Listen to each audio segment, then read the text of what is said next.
এত যে নিঠুর বন্ধু জানা ছিল না গো, এত যে নিঠুর বন্ধু জানা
আমরা শুরু করতে চলেছি আমাদের ছবিত নাটকের দ্বিতীয় নিবেদন।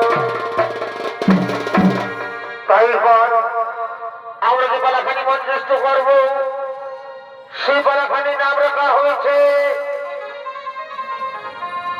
দ্রৌপদীর বস্ত্র হরণ হয়েছে। দ্রৌপদীর বস্ত্র হরণ হইতে মহাবলী ভীম হস্তে দুঃশাসনের রক্তবান।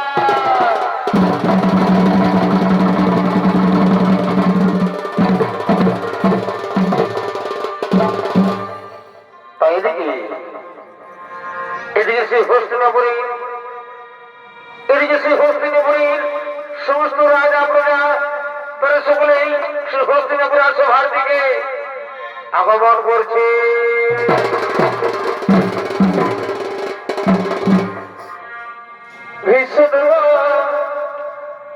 দ্রোণাচার্য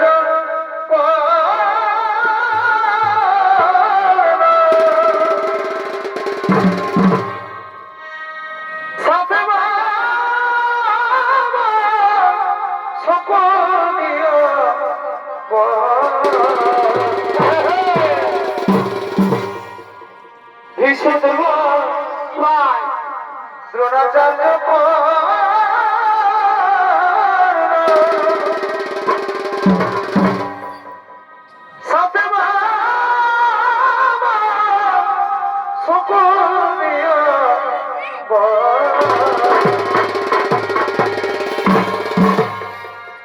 আজকে পাশা খেলে রাজা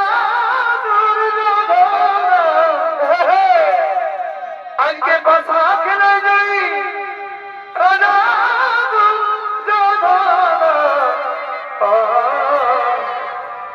আজ তারা সবে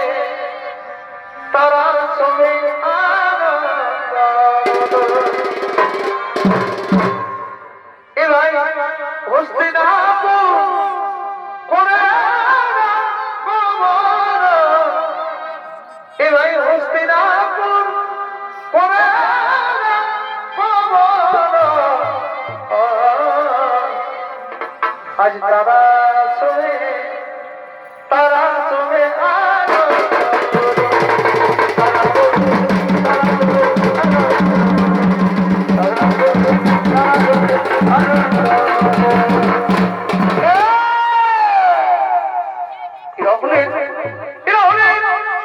ধৃতরাষ্ট্র, ভীষ্মের, দ্রোণাচার্য, কৃপাচার্য, কর্ণ, দুর্যোধন এবং বাবা শকুনি, তারা সকলে মিলে সেই হস্তিনাপুর রাজসভার দিকে আগমন করছে।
শকুনি বলছে,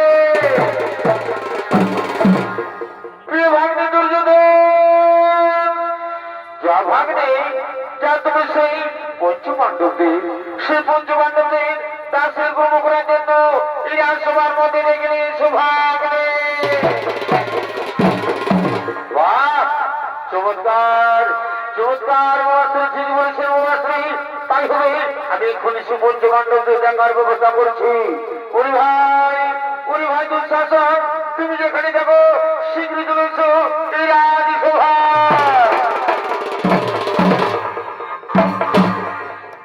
ধৃতরাষ্ট্র সত্য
উস্তাদ শামজান মাহাতোর প্রধান শিষ্য এই যে তরুণ নৃত্যশিল্পী নৃত্যশিল্পী ওস্তাদ চিত্তরঞ্জন সিং সরকার।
আপনাদের মহান রঙ্গমঞ্চে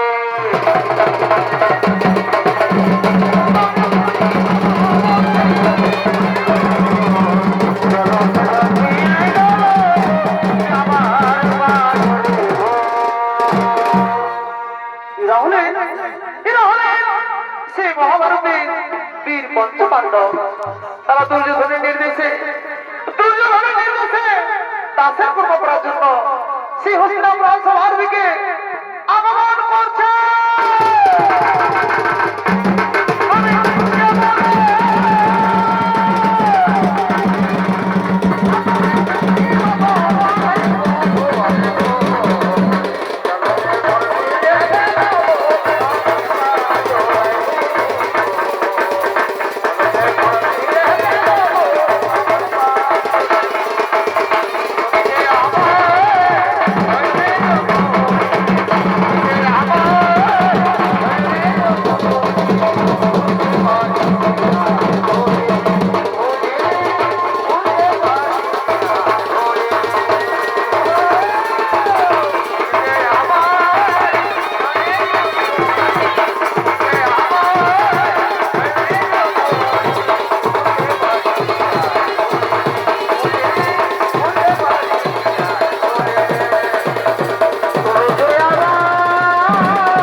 পাত্রী হিসেবে এই রাজসভার মধ্যে ডেকে নিয়েছো ভাগ্নে।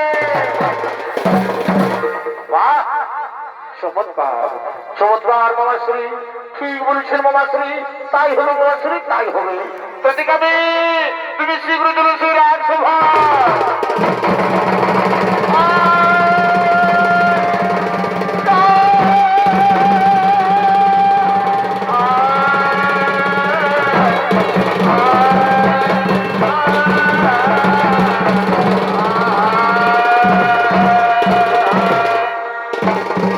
প্রণাম প্রণাম যুবরাজ, প্রণাম তব চরণে। বলুন কি জন্য আমায় ডেকেছে? বলি শোনো, সর্বদিকে তুমি যাও, তুমি শীঘ্র তুমি যাও শীঘ্রপদের কাছে, তাকে জানিয়ে দাও, তাকে জানিয়ে দাও যে দুর্যোধন তাকে জুহার দিতেছে। তার জন্য একটুখানি বিলম্ব করো না, তুমি শীঘ্র তুমি যাও শীঘ্রপদীকে ডেকে নিয়ে সেই রাজসভায়।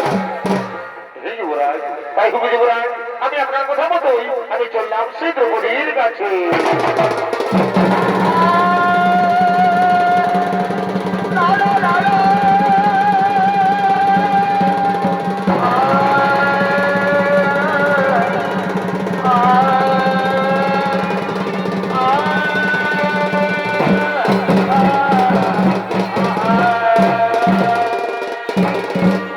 জীবনের জয় হোক, জীবনের জয় হোক, জীবনের জয় হোক। একই প্রতিকাবে তুমি এক্ষুনি গেলে আর এক্ষুনি ফিরে এলে রাজসভায়। যুবরাজ, আমি গিয়েছিলাম শীঘ্রপদের কাছে, কিন্তু একই প্রতিকাবে এভাবে তোমার বউ হঠাৎ করে বন্ধ হয়ে গেল কেন? কি হয়েছে প্রতিকাবে? সত্যি হরিণ আমার কাছে খুলে বলো।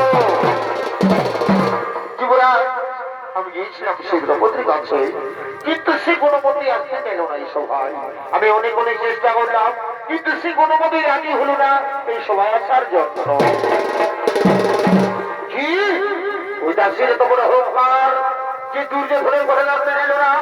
সবুজ এখনো পর্যন্ত, সবুজ এখনো পর্যন্ত এই যুবরাজ দুর্যোধনকে জানে না। যে দুর্যোধনের কথা মান্য করে তাকে দুর্যোধন কি শাস্তি দেয়? ওরে ভাই, ওরে ভাই দুঃশাসন, তুমি যেখানে থাকো শীঘ্র চলে এসো আমার কাছে।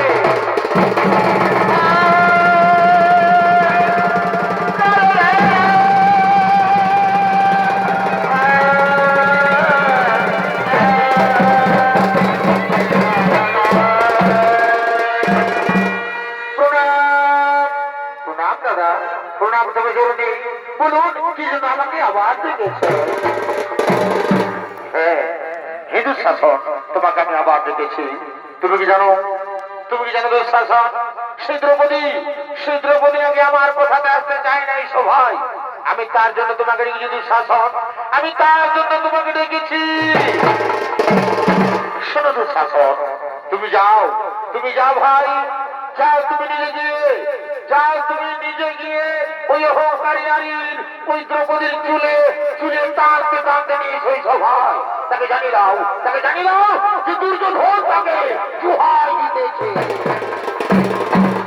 এই দাদা, আমি তো পূর্বে করেছি, আমি আপনাদের ঘরে ঘরে করবো, কারণ আমি ওখানে বেরো করবো না। আমি ওখানে দ্রৌপদীর চুলে চুলে টানতে টানতে নিয়ে আসবো ওই সভায়। ভাই যাও ভাই,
তুমি কিভাবে আমায় অপমানিত করে চুলের বাঁধতে বাঁধতে নিয়ে এসেছিস ভাই। যাবো আমি যাবো না, এভাবে মুখ নিচু করে দেবেন না, আমি যাবো বলতে যাবো। আমি যে অপরাধ করেছিলাম সেভাবে আমায় অপমান করা হচ্ছে, পিতামহ বলতে যাবো। আমার এই প্রশ্নের উত্তর দিন পিতামহ, আমার এই প্রশ্নের উত্তর দিন।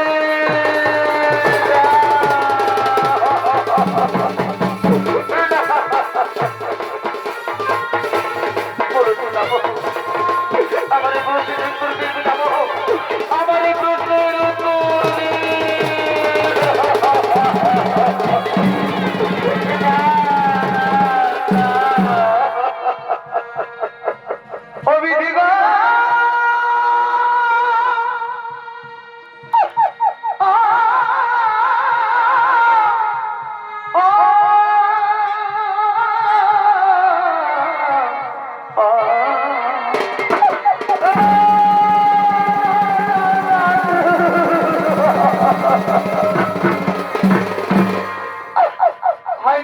কি করিলে নিষ্ঠুর বিধাতা কেন এত দুঃখ দিলে ভগবান, তুমি জীবন না দিলে কেন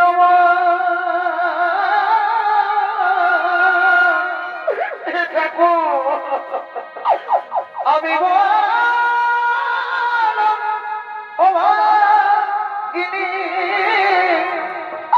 আমি জানে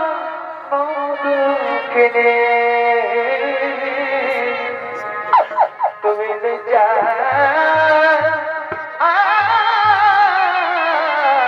পরনিবার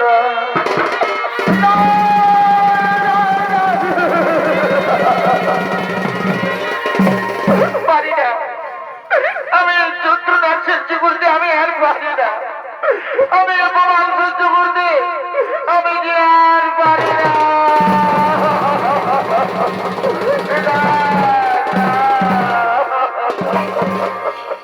তুমি বীর পঞ্চ পাণ্ডবের স্বামী আজকে মুখে শব্দ নাই শুনি হে ভগবান, এই বীর পঞ্চ পাণ্ডবের স্বামী আজকে মুখে শব্দ নাই শুনি আজ কি দুর্দশা ঘটিল আমার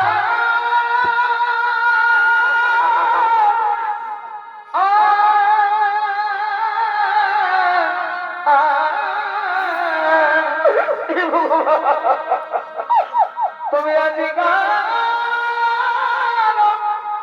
এই সভা মাঝে আমি বড় মরিলাতে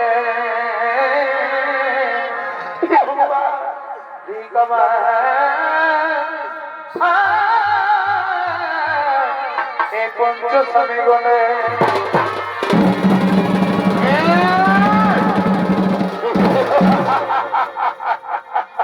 কি বললো সুন্দরী, তোমার পঞ্চপাণ্ডব স্বামী? না না না না না না না না না না না না। শুনো সুন্দরী, তোমার পঞ্চপাণ্ডব স্বামী তোমাকে রক্ষা করতে পারবে না, কারণ তুমি কি জানো, তুমি কি জানো সুন্দরী, তোমার এই পঞ্চপাণ্ডব স্বামীরা আমাদের সঙ্গে জুহাই হেরে আমাদের দাস হয়ে গেছে। আচ্ছা সুন্দরী, তোমার এই পঞ্চপাণ্ডব স্বামী কি করেছে? তোমার এই পঞ্চপাণ্ডব স্বামী না আমাদের সঙ্গে জুহাই তোমাকেও হেরে গেছে।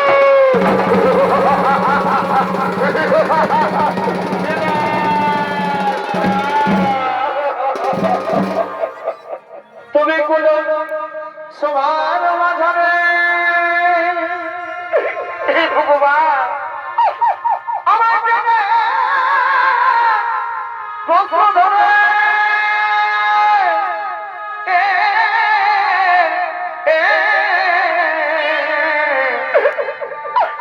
এই গুলাকার শোনাবো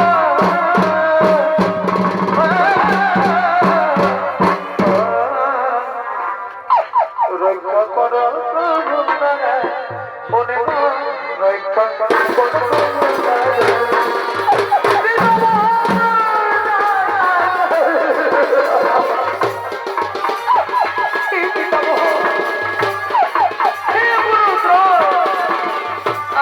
অপরাধ করেছিলাম, আমি কি অপরাধ করেছিলাম যে আজ পর্যন্ত আমাকে তোমার মনে উচিত হলো। কিন্তু কেন কেন কেন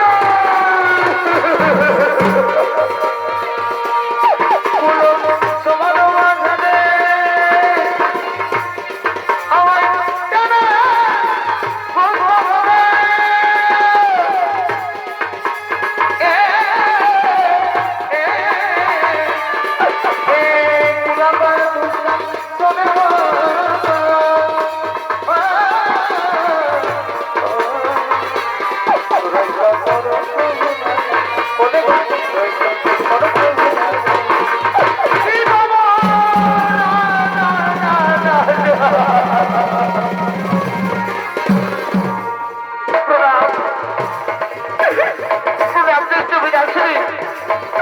এই দ্রৌপদী আপনাকে প্রণাম করছে।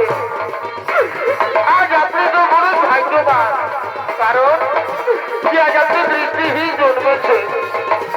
আর আজ যদি আপনি দৃষ্টিহীন না হতেন, তুমি ভাগিনী দুর্দশা দেখে, এই দ্রৌপদীর দুর্দশা দেখে আজ আপনি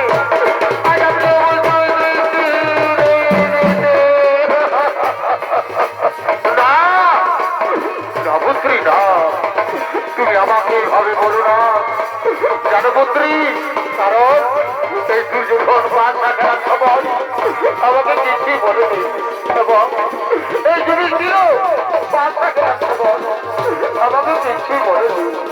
তাই পুত্রী তুমি আমাকে কিছুই বলো না, পুত্রী তুমি আমাকে কিছুই বলো না, তুমি আমাকে কিছু বলো না।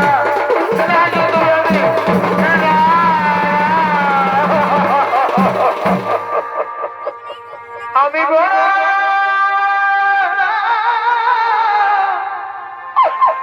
ও ভাগিনী দয়া,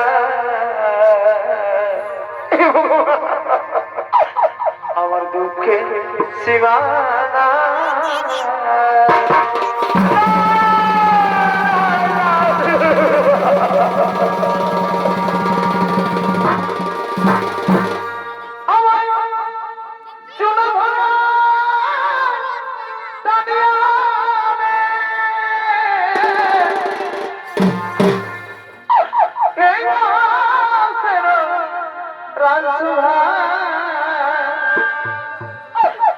আমি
এখানে কোনো কথা আমাদের শুনতে আসেনি।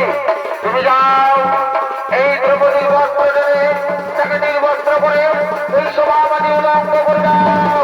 সাবধান সাবধান হুঙ্কারি যদি বন্ধু সদন ভাই তবে তুমি শান্ত হয়ে যাও, তুমি শান্ত হয়ে যাও। না না না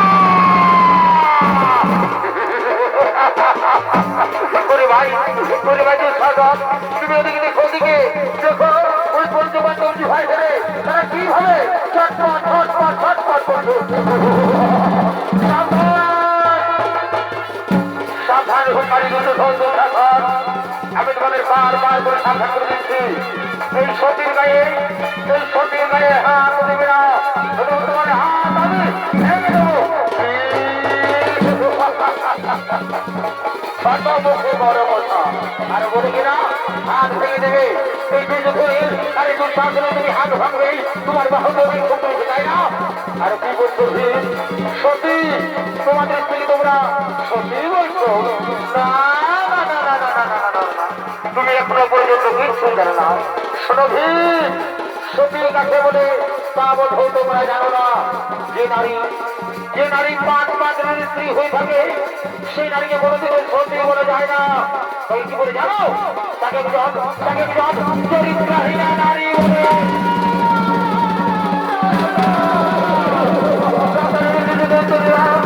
আমি তোমাদের বারবার করে শব্দ বলে দিচ্ছি, চুপ হয়ে যা, চুপ হয়ে যা, চুপ হয়ে যা।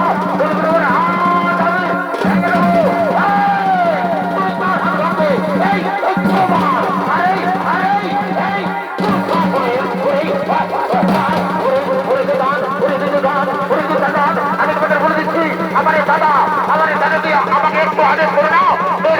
তোমাদের আমি সোজা তুই এখন গায়ে হাত দেবে না, আঙুল বাড়িয়ে কথা বলবে না।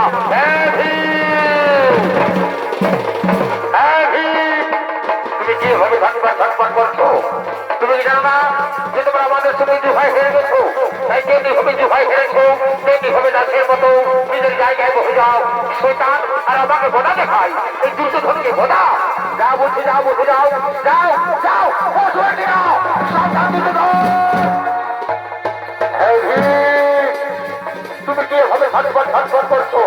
তুমি কি জানো না যে তোমরা আমাদের সঙ্গে দুভাই হেরে গেছো? তাই তেমনি ভাবে দুভাই হেরেছো, তেমনি ভাবে দাসের মতো নিজের জায়গায় বসে যাও। যাও বলছি, যাও যাও, আর শোনো দুঃশাসন, তুমি খোলামালাইকে পালন করো। তুমি যাও এই দ্রৌপদীর বস্ত্র টেনে তাকে নির্বস্ত্র করে এই সভা মানে উলঙ্গ করে দাও। সাবধান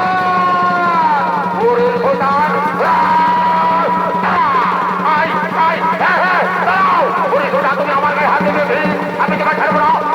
আমাকে একটু ছেড়ে দাও না ভাই, তুমি শান্ত হয়ে যাও। আমাকে একটু ছেড়ে দাও না, আমাকে একটু ছেড়ে দাও।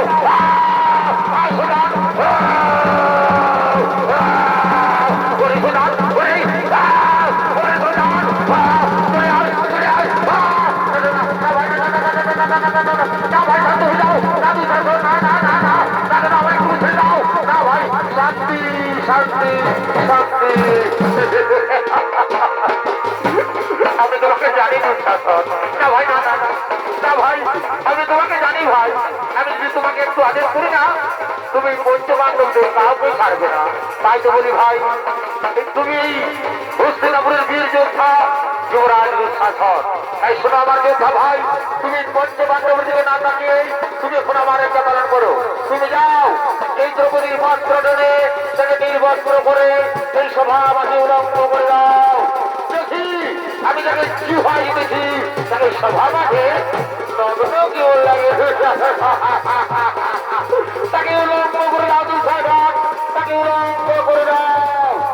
এই দাদা আমি তো বলবো করেছি, আমি আপনাদের আমি একটু অনেক বলে বলবো না। আমি এখনই দ্রৌপদীর বস্ত্র টেনে তাকে নির্বস্ত্র করে আমি উলঙ্গ করে দেবো।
সুধী দর্শক মন্ডলী, এদিকে দ্রৌপদীর বস্ত্র টানতে টানতে যুবরাজ দুঃশাসন সিংহ হয়ে পড়ে যায়।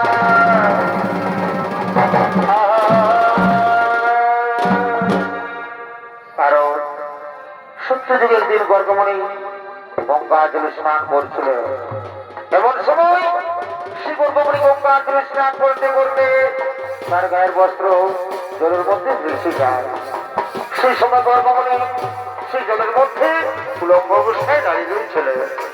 তার বাঁচার কোনো উপায় ছিল না।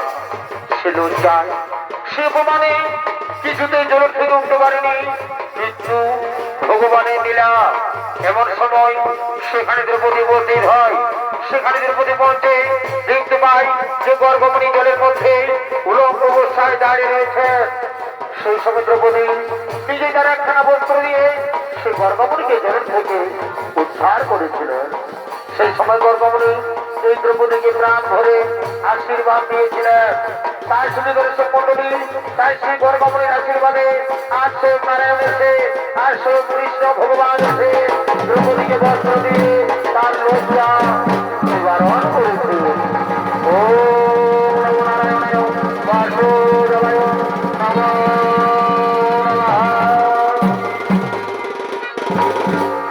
আর এদিকে সেই দ্রৌপদী কাঁদতে কাঁদতে হস্তিনাপুর নারীশ মহারাজ ধৃতরাষ্ট্রকে বলছে,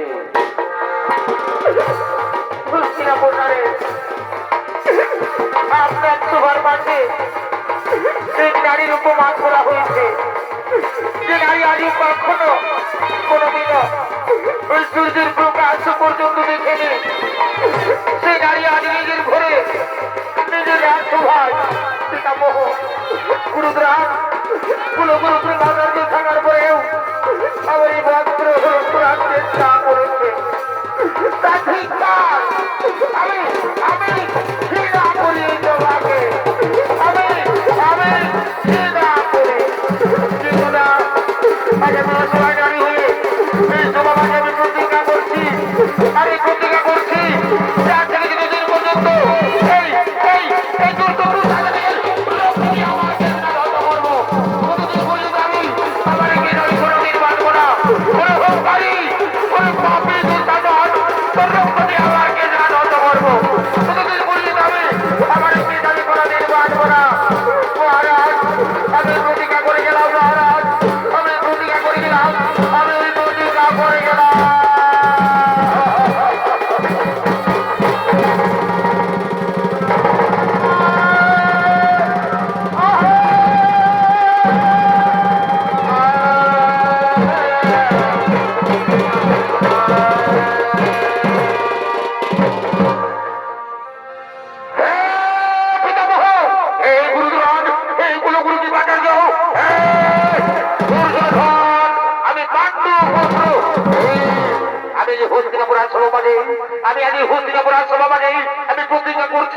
আমি প্রতিজ্ঞা করছি যার থেকে যতদিন পর্যন্ত এই অহংকারী, এই পাপী, এই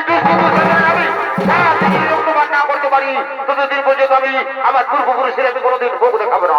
আমার পূর্বপুরুষের আমি কোনোদিন মুখ দেখাবো না। আমি আজ আমি সভা থেকে আজ আমি প্রতিজ্ঞা করে গেলাম।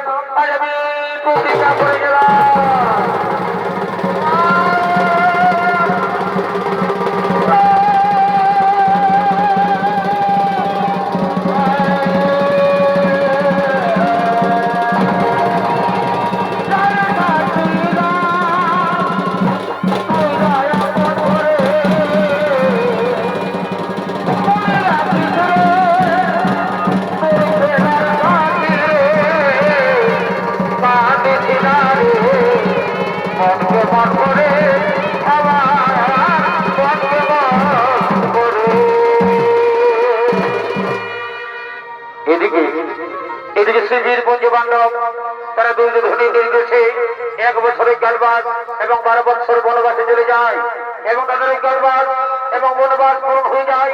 তারপরে কৌরব পক্ষ, অন্যদিকে পাণ্ডব পক্ষ, তারা সকলে চলেছে যুদ্ধ করার জন্য আপনাদের মহান মঞ্চে রণভূমির দিকে।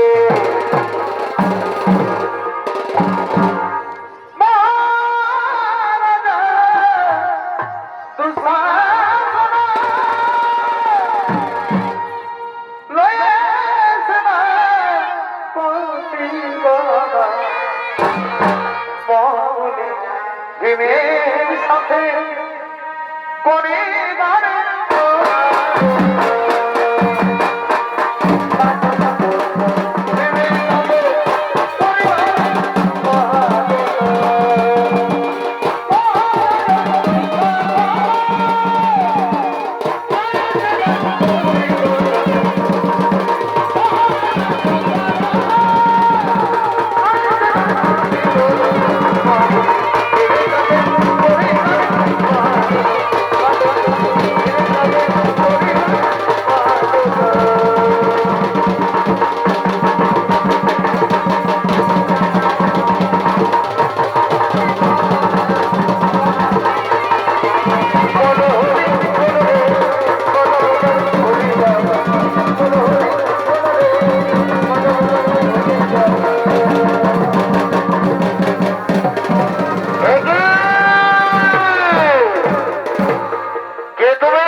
চিনতে পারলি না আমি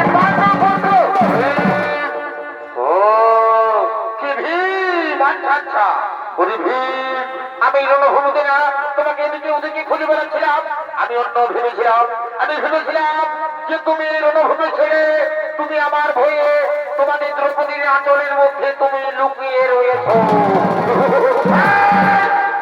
ওরে পাপী আমি তোমার ভয়ে লুকিয়ে রয়েছি মনে পড়েছে রাজসভার কথা আমরা পঞ্চপাণ্ডব সামনে থাকার পরেও আমাদের পাঞ্চালের বস্ত্র হরণ করার চেষ্টা করেছিল আমি তোমায় ছাড়বো না তাই ধরস্ত করে এই কথা দিয়ে তোমার আমি আজু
मारो भाई सुल्तान के मारो मारो सुल्तान के छड़े ना आक्रमण करो भाई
পাপি বাবা ছুরি চলে এসো যুদ্ধ করে দিল তৈরি হয়ে যাও এ ভাঙনে চলে এসো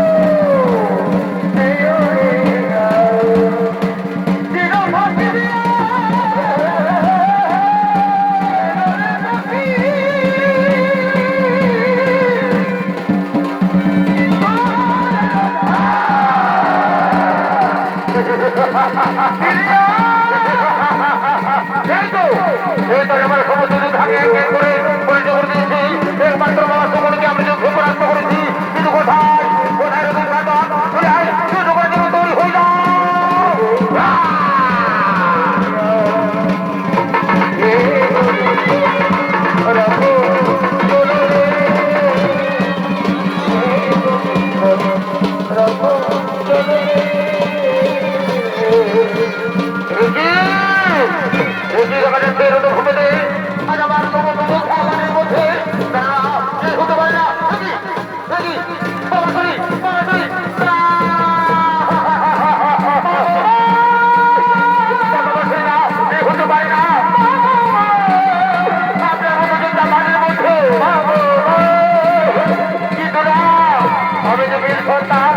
আমি যুদ্ধ করবো কোথায় ওর করছে বান্ধব যুদ্ধ করে তৈরি হয়ে যাও এই সোজান আমি তোর মতো পুরুষ নয় আমি রণভূষণে কোথাও যাইনি আর যাবো না সোজান পড়াশোনা করে সোজান দিলে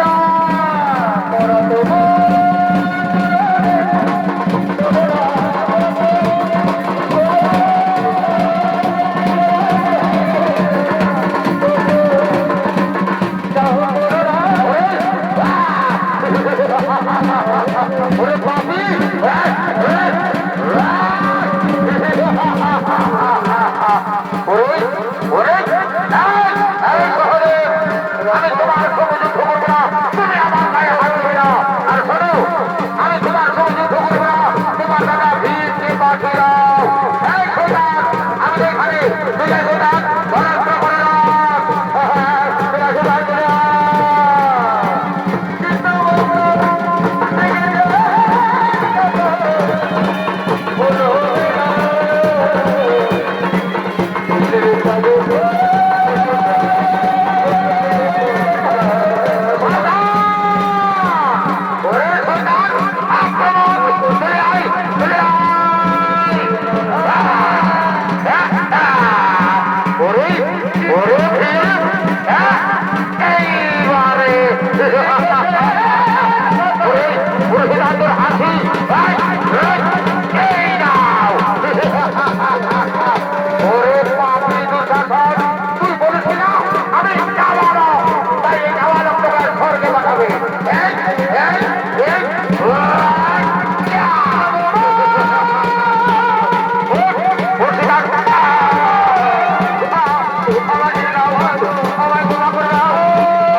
আমি তোমার ছাড়বো না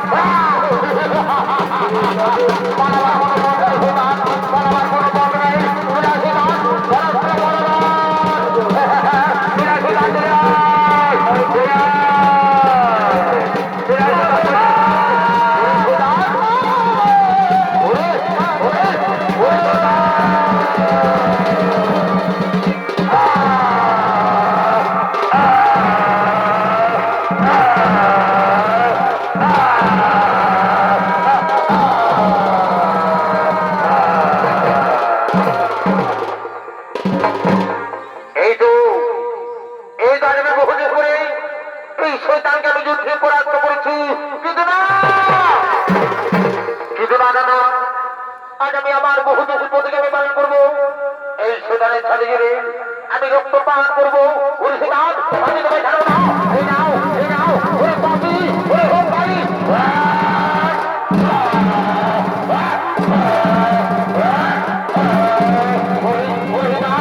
আজ আমার কথা নিয়ে রক্ত পান করবো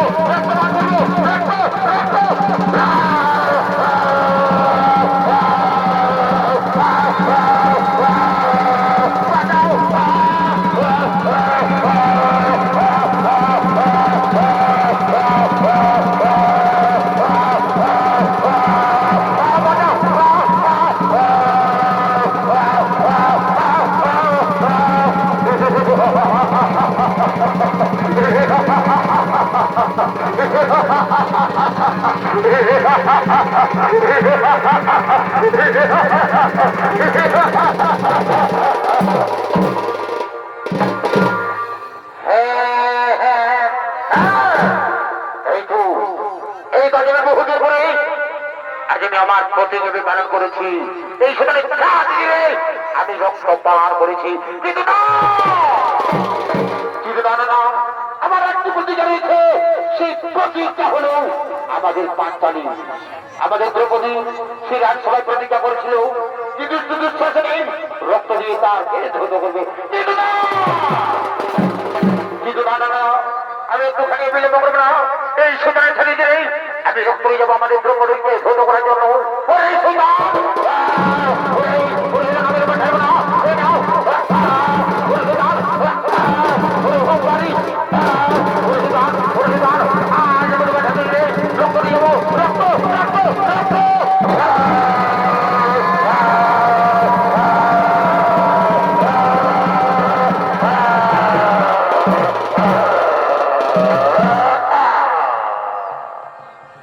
এই তো আমি একটুখানি বিলম্ব করবো না।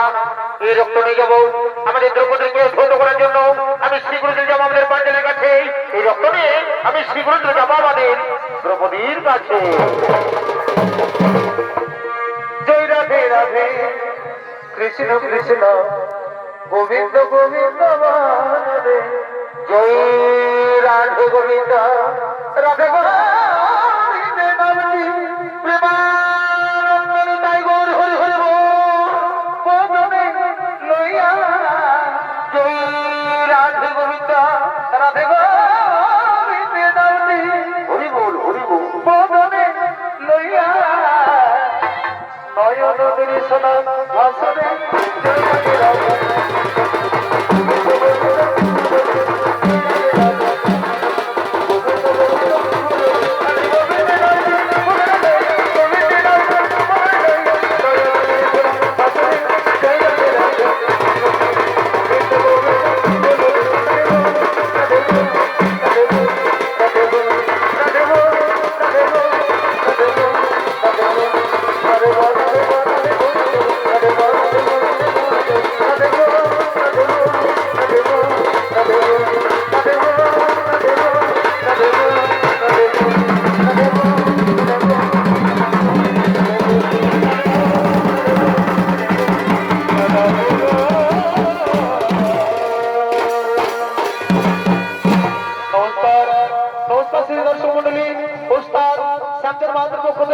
আমাদের দ্বিতীয় নম্বর ছড়িত নাট্যমালা দ্রৌপদীর বস্ত্রহরণ হইতে মহাবলী ভীম হস্তে দুঃশাসনের রক্ষমান বালাটি আমরা এখানে করলাম সমাপ্ত।